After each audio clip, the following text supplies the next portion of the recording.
Hello बच्चों, नमस्ते, आदाब और सत श्री अकाल। आप सभी का एक बार फिर से आपके अपने चैनल भागलपुर बल्ला में जोरदार स्वागत है।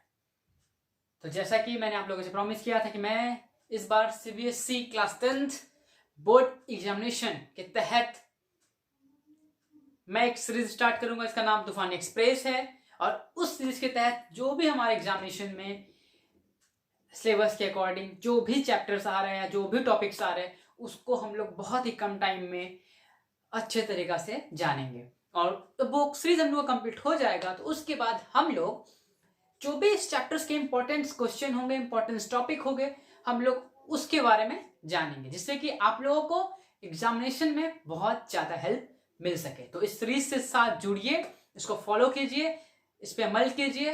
मैं आप लोग से वादा करता हूं कि अगर इस पे अमल कीजिएगा, इसको फॉलो कीजिएगा, तो आप लोग का बहुत ज्यादा फायदा होने वाला है, बिल्कुल फायदा होने वाला है।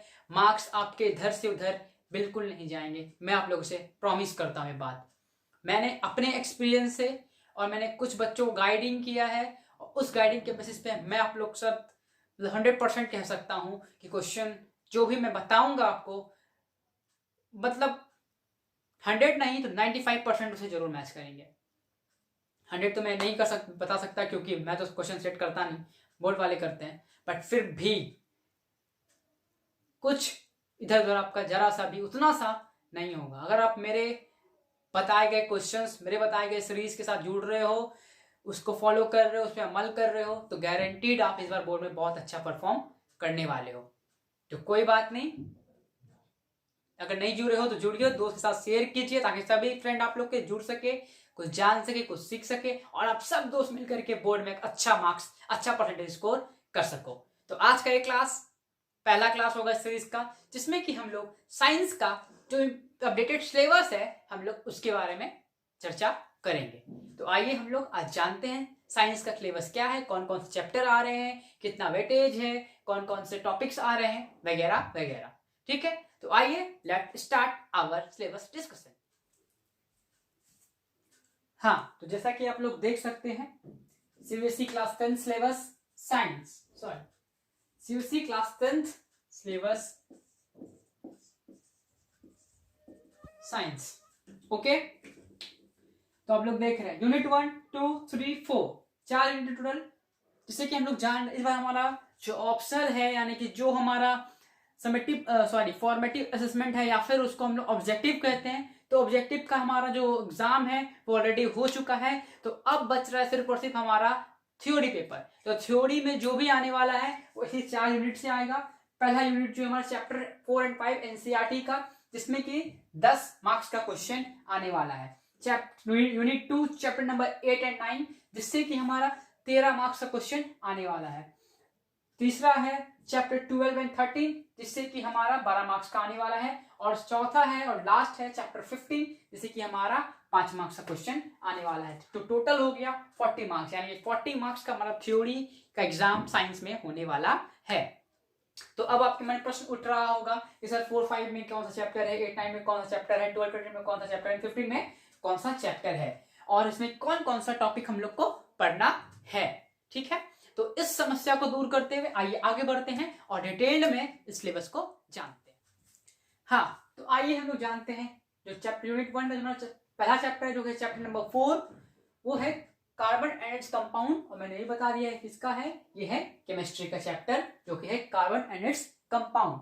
तो इसमें कौन कौन सा टॉपिक हम लोग को एग्जाम के पॉइंट ऑफ व्यू से पढ़ना है। इसमें हम लोग को पहला टॉपिक जो है covalent bonding in carbon compound, यानी कार्बन कंपाउंड के बीच में जो बॉन्डिंग होती है वो कैसी बॉन्डिंग होती है, कोवलेंट बॉन्डिंग होती है, वो किस प्रकार बॉन्डिंग फॉर्मेशन करती है, उसका थ्योरी क्या है, उसका रहस्य क्या है, उसका गुण क्या है, वो हम लोग को जानना है। तो कोई दिक्कत नहीं, आज सिलेबस समझते बहुत आराम से, मैं बहुत ही प्यार से और विस्तार से इस टॉपिक पे चर्चा करूंगा, और मैं अपने जब मैं सीरीज स्टार्ट करूंगा उसमें। और दूसरा टॉपिक है वर्सेटाइल नेचर ऑफ कार्बन। हम लोग सभी जानते हैं कि कार्बन 4 बॉन्ड बनाता है, और कार्बन बहुत ही वर्सेटाइल है, इसलिए हमारे यूनिवर्स में, हमारे सृष्टि में, हमारे ब्रह्मांड में अधिकतर सामान, अधिकतर पदार्थ या फिर अधिकतर ऑब्जेक्ट जो पाए जाते हैं वो कार्बन कंटेनिंग होते हैं, मतलब कार्बन से ही बने होते हैं। तो वर्सेटाइल नेचर ऑफ कार्बन भी, और प्लस होमोलोगस सीरीज, और जो होमोलोगस सीरीज होता है वो सीरीज भी हम लोग को पढ़ना है। तो नोट कर लीजिए हमारा चैप्टर नंबर 4 यूनिट 1 का पहला चैप्टर, जो कि chapter number 4 carbon and its compound, उसमें हमारा ये इंपॉर्टेंट टॉपिक है जो कि हम लोग को पढ़ना है, और ये इंपॉर्टेंट टॉपिक भी है और यही सिलेबस में आ रहा है। सिलेबस में हम लोग को यही पढ़ना है, सिर्फ और सिर्फ यही, बाकी जो भी टॉपिक है वो हटा दिया गया है। तो ये हम लोग को पढ़ना है, हमारे सिलेबस में यही टॉपिक आने वाला है। हाँ, तो हमारा अगला चैप्टर है यूनिट 1 का, जो कि है चैप्टर नंबर 5। ये भी है केमिस्ट्री का, और इसका नाम है पीरियोडिक क्लासिफिकेशन ऑफ एलिमेंट। इसमें जो हम लोग को टॉपिक जो सिलेबस में आ रहा है वो है पहला need for classification, Dobereiner's triad, units of active, Mendeleev's periodic table, modern periodic table, atomic number, conditioning property, valency, metallic and non metallic properties of metal. ठीक है, तो ये इंपॉर्टेंट टॉपिक्स आ रहा है। तो नीड फॉर क्लासिफिकेशन मतलब क्लासिफिकेशन, जो हम लोग बांटे हैं, डिवाइड किए हैं हमारे पीरियोडिक टेबल में, जो मैंने क्लासिफाई किया है कि ये हमारा हाइड्रोजन सीरीज है, ये सीरीज है, वो सीरीज है, तो हम लोग क्यों क्लासिफाई किए, हम लोग क्लासिफाई करने का जरूरी क्यों पर। ठीक है, तो पहला वो। दूसरा डोमिनेस्ट्रेट, डोमिनेस्ट्रेट क्या डिफाइन करता है, वो क्या बताता है, उनका लिमिटेशंस क्या है, वगैरह वगैरह। उसके बाद न्यूलैंड लॉ ऑफ एक्टिव्स, यानी कि न्यूलैंड का जो लॉ ऑफ एक्टिव था वो हम लोग को क्या बताता है, वो क्या व्याख्या करता है, उनके बारे में जानना है हम लोग को। फिर मेंडलीव पीरियोडिक टेबल, मेंडलीव ने जो पीरियोडिक टेबल दिया, मेंडलीव ने उस पीरियोडिक टेबल के बारे में हम लोग को जानना है। फिर उनका क्या लिमिटेशंस था जो उनको बाद में हटा दिया गया, वो जानना है। फिर मॉडर्न पीरियोडिक टेबल किस कॉन्सेप्ट पे बेस्ड है, वो कैसे आया, क्यों आया, वगैरह वगैरह। उसके बाद आपका एटॉमिक नंबर, एटॉमिक नंबर के बारे में हम लोग को जानना है। ओके, फिर है gradation in property, gradation in property क्या है, कैसा है, क्या समझते हैं, क्या जानते हैं, वो भी हम लोग को उसके बारे में भी सीखना है।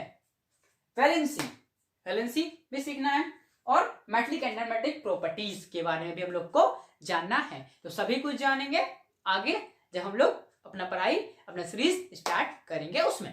तो इसको नोट कर लीजिए। जैसा कि हम लोग जानते हैं हमारा यूनिट 1 चैप्टर 4 एंड चैप्टर 5 मिला करके हमारा टोटल 10 मार्क्स का क्वेश्चन आने वाला है, यानी कि 5 मार्क्स चैप्टर 4 से एंड 5 मार्क्स चैप्टर 5 से। ये बहुत ही इंपॉर्टेंट यूनिट 1 जो है बहुत ही इंपॉर्टेंट है, इसलिए चैप्टर 4 एंड चैप्टर 5 केमिस्ट्री का जो है periodic classification of element and carbon compound बहुत इंपॉर्टेंट है। और ये सब जो टॉपिक जो है ये सब सिलेबस में आने वाला है, तो इसको ध्यान से पढ़िएगा और मन लगा के सीरीज से जुड़िए और पढ़िए। फिलहाल तो इसको नोट कर लीजिए। चलिए हम लोग आगे बढ़ते हैं।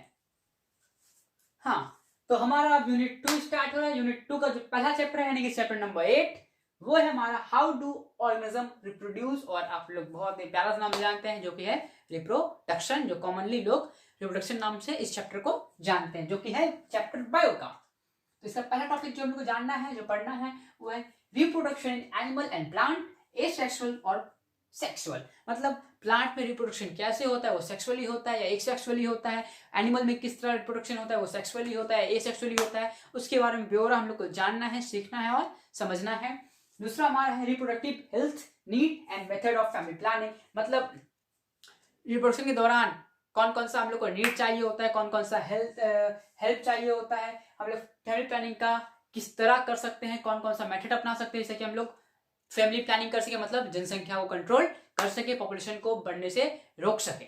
ठीक है, सेफ सेक्स वगैरह अचाइवेड, मतलब जो भी इरेगुलर सेक्स करने से या फिर विदाउट मतलब बिना किसी प्रिवेंटेशन के करने से जो बीमारियां फैलती है, उस बीमारी के बारे में जानना है, उससे हम लोग कैसे बच सकते हैं, कौन सा उपाय करके हम लोग उससे बच सकते हैं, तो वो हम लोग को जानना है।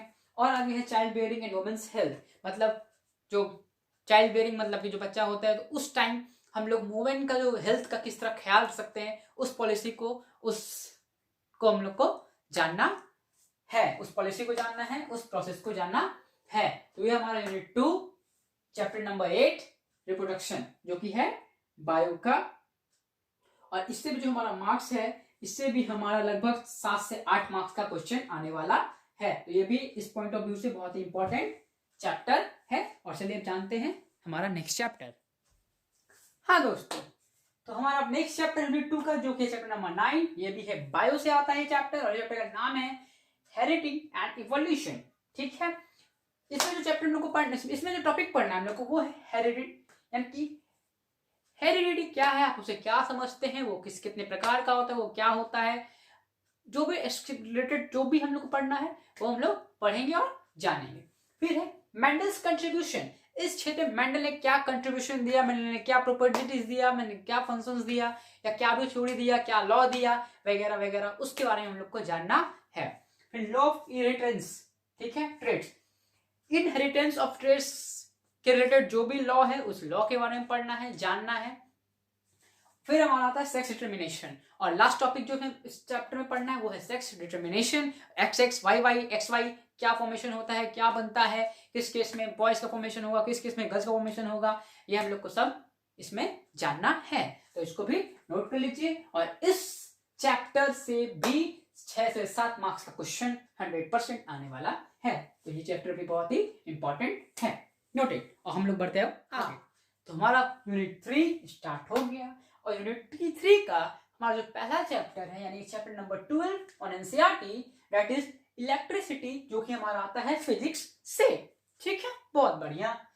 इसमें जो हमको पढ़ना है वो है ओम्स लॉ, जो कि बच्चा के जुबान पे होता है। What is Ohm's law?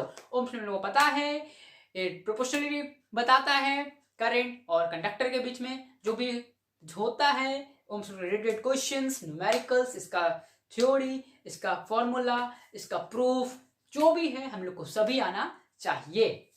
फिर आता है रेजिस्टेंस क्या है, उसके बारे में हम लोग जानना है, उस पर कुछ न्यूमेरिकल भी पूछ सकते हैं। रेजिस्टिविटी क्या है वो भी हम लोग उसके बारे में हम लोग को जानना है। Factor on which resistance conductor depend, मतलब किस किस फैक्टर पे जो किसी भी कंडक्टर रेजिस्टेंस है वो किस पे डिपेंड करता है। लेंथ ऑफ कंडक्टर हो, cross section area of conductor हो, चाहे भी प्रॉपर्टीज ऑफ कंडक्टर हो, ठीक है, या मटेरियल ऑफ कंडक्टर हो, तो उस पर डिपेंड करता है। तो ये भी पढ़ना हम लोग को। फिर हमारा series and parallel combination of register, register को जो हम सीरीज में या पैरेलल में जोड़ते हैं उसके बारे में पढ़ना है, मतलब न्यूमेरिकल पढ़ना है, थ्योरी नहीं। इसका क्या पढ़ना है? न्यूमेरिकल जानना है, ठीक। और उस जो रजिस्टर होता है उसका हमारे डेली लाइफ में क्या यूज है, कहाँ पे हम लोग रजिस्टर का यूज करते हैं, तो वो भी हम लोग को जानना है। फिर आता है हमारा heating effect of current and its application in daily life. Heating effect of current पे क्या बेस्ड है, हम लोग क्या फंक्शन करते हैं, उससे हम लोग को क्या एडवांटेज मिल रहा है, क्या वर्क कर पाते हैं हम लोग उससे, और हमारे डेली का जो लाइफ है उसमें हीटिंग इफेक्ट ऑफ करंट का क्या योगदान है। ठीक है, हमारा जो इलेक्ट्रिक बल्ब होता है वो हीटिंग इफेक्ट ऑफ करंट पे ही बेस्ड है, जो कि सबसे सटीक और अच्छा एग्जांपल है। और हम लोग घर पे देखते हैं, हम लोग रूम को या घर को रोशनी प्रदान करता है, that is based on heating effect of current. ठीक है, फिर हमारा नेक्स्ट है electric power and relation between P V I and R. ठीक है, और लास्ट टॉपिक जो हम लोग में से पढ़ना है वो इलेक्ट्रिक पावर, मतलब पावर कैलकुलेट करना। बोलते हैं ना कोई भी चीज कितना पावर का है, कितना वाट का है, तो वो चीज को हम लोग को जानना है। और हम लोग को ग्राफ जानना है पीवी आई एंड आर के बीच का। ओके, तो ये था हमारा इलेक्ट्रिसिटी चैप्टर का जो भी टॉपिक्स हमारा सिलेबस में आ रहा है और जो हम लोग को इस बार बोर्ड को लेकर के पढ़ना है, तो इसको नोट कर लीजिए। फिर हम लोग आते हैं नेक्स्ट चैप्टर। हाँ, तो हमारा यूनिट 3 का हमारा चौथा चैप्टर है, यूनिट 3 का दूसरा चैप्टर है वो है हमारा चैप्टर 13। ये भी आता है फिजिक्स से, इसका नाम है मैग्नेटिक इफेक्ट ऑफ करंट, मतलब करंट का मैग्नेटिक इफेक्ट क्या होता है। ठीक है, इसमें हम लोग को टॉपिक पढ़ना है वो है मैग्नेटिक फील्ड, मतलब जो मैग्नेट होता है उसके आसपास जो हम लोग फोर्स जनरेट होता है, मतलब एक फील्ड जनरेट होता है, उस फील्ड के बारे में पढ़ना है। Field due to current carrying conductor, लोग जानते हैं जब भी हम लोग किसी कंडक्टर से किसी मेटल ऑब्जेक्ट से करंट पास करते हैं तो एक वो मैग्नेट तरफ बिहेव करने लगता है। जब वो मैग्नेट तरफ बिहेव करने लगता है तो वो भी अपने चारों ओर एक फील्ड सा बना लेता है, तो उसी को हम लोग बोलते हैं current due to current carrying conductor, field due to current carrying conductor, field due to current carrying coil and solenoid. मतलब सब सोलेनॉइड से हम लोग करंट पास करते हैं, इस तरह का सोलेनॉइड इस तरह शेप का होता है, सर्कुलर रिंग टाइप का, ये करके, तो उसे जब हम लोग करंट पास करते हैं बीच में रॉड होता है तो उसको हम लोग सोलेनॉइड बोलते हैं। तो तब क्या फील्ड होता है, जब किसी कॉइल से हम लोग करंट पास करेंगे तब क्या फील्ड होगा वो तब हम लोग जानेंगे उसके बारे में।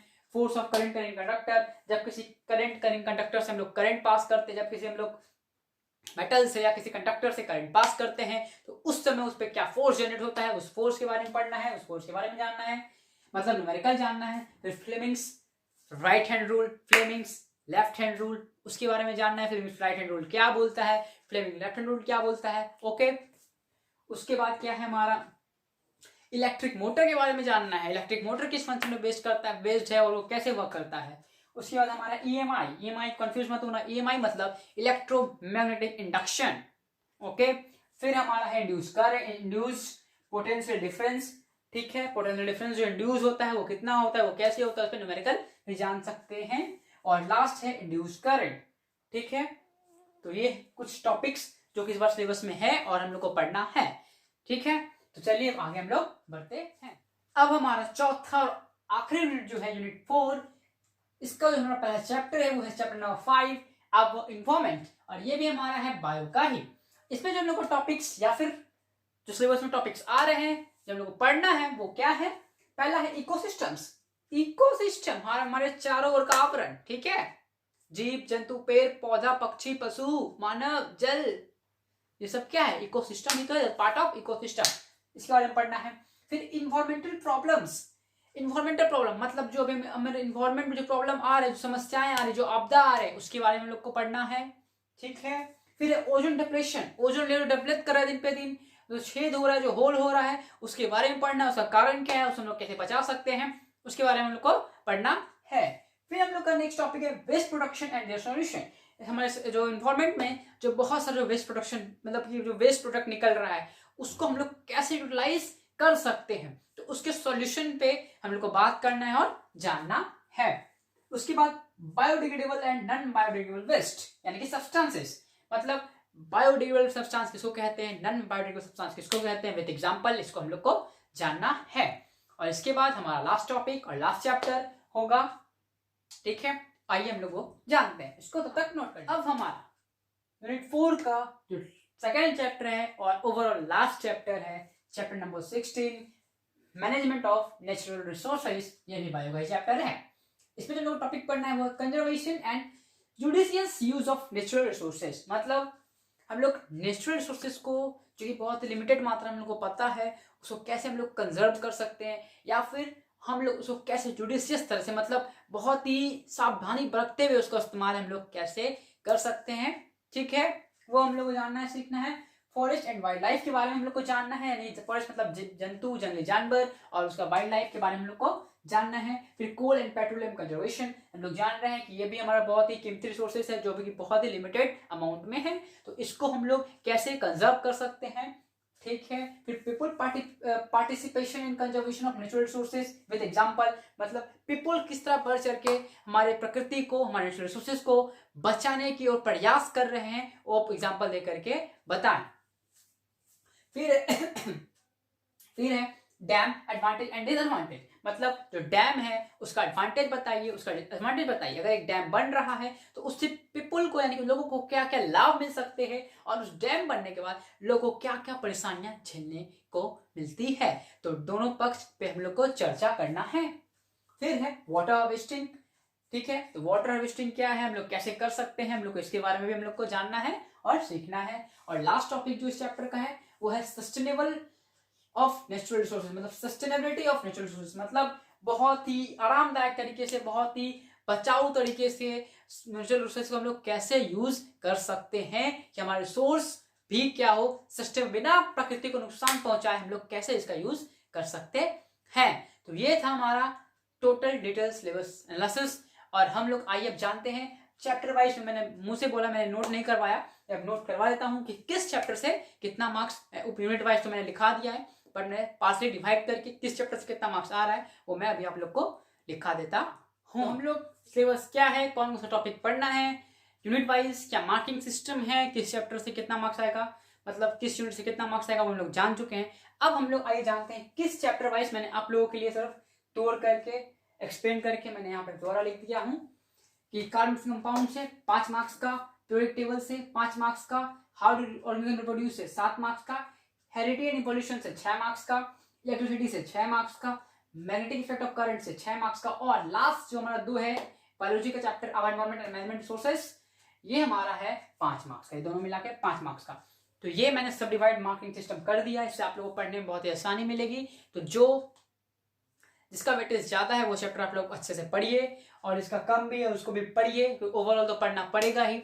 और ऐसे ही बहुत सारा जो टॉपिक्स है वो रिड्यूस ऑलरेडी हो चुका है, चैप्टर्स ऑलरेडी रिड्यूस हो चुका है, तो बिल्कुल टेंशन है नहीं, अभी पर्याप्त मात्रा में हम लोग के पास टाइम है। तो इस 2-3 महीने का जो टाइम बचा है उसको हम लोग यूटिलाइज करते हैं और इस बार बहुत अच्छा स्कोर करते हैं 90+।